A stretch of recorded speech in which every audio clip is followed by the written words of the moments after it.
Hey, how you doing? Just a quick video on a detail of this post that I put on the end of my parallel guides that I make. It's very simple. I'll run you through it real quick here. I'm going to start by drilling a hole. By the way, that's a 7/16 bolt. 7/16 by about 2.5, okay? We'll start by countersink, hole back here.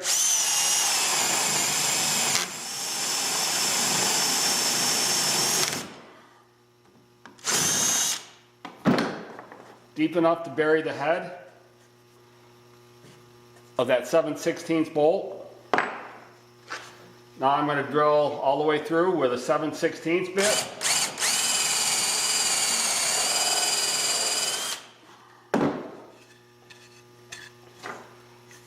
Stick the bolt through. I'm going to put a few spacers on there.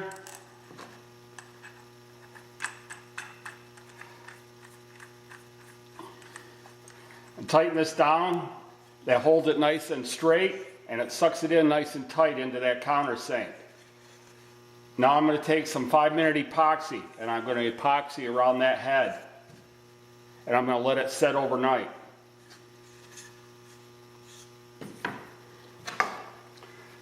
The next day, that epoxy is hardened and that's in there nice and tight. I flatten that epoxy out, I straighten that up nice.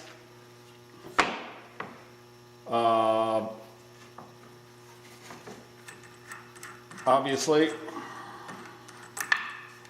I take those off. I'm going to take my dovetail saw and I'm going to cut an inch or so behind that stud. And I'm going to cut down about 2 layers of this plywood.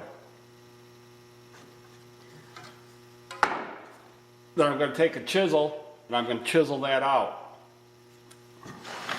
The reason for that is that once this parallel guide is clamped into place, these track clips that I make for these Festool tracks,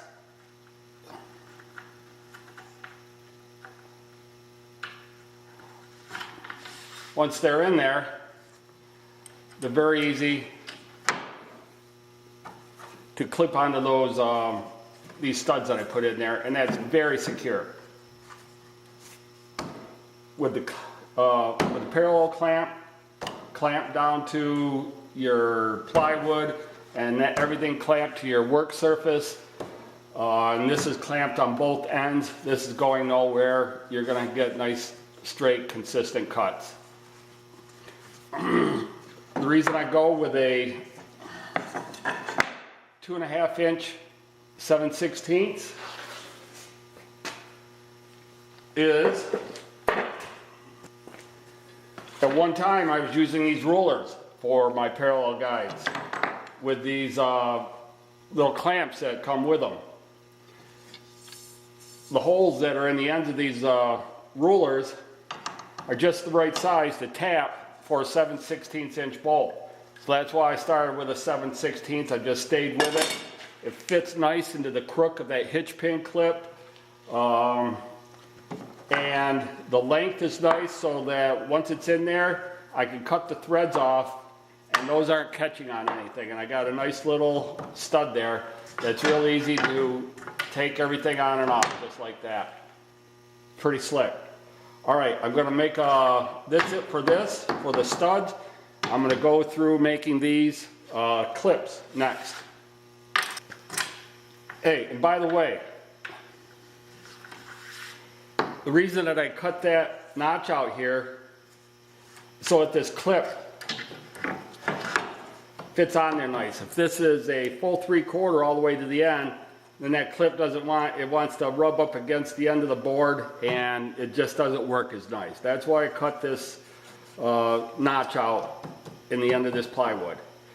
And when you drill this, if you drilled it too far back and the stud is coming back, is too far from the edge, where your clip won't grasp onto it quite the way you want it to, you can always trim a little off to get the right distance.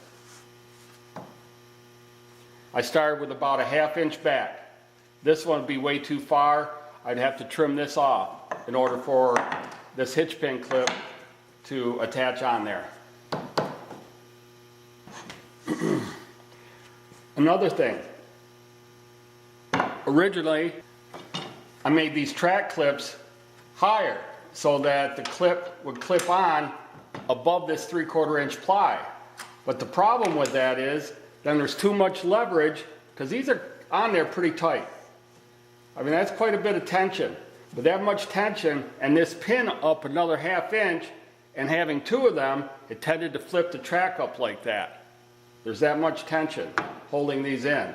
So that's why I started cutting these down to 5/8 inch high and keeping the pin down a little bit lower and cutting this notch. That way, the track stays nice and flat. Hope you enjoyed it. If you did, give it a thumbs up, maybe subscribe, and I'm going to get this one out very soon. Thanks for watching.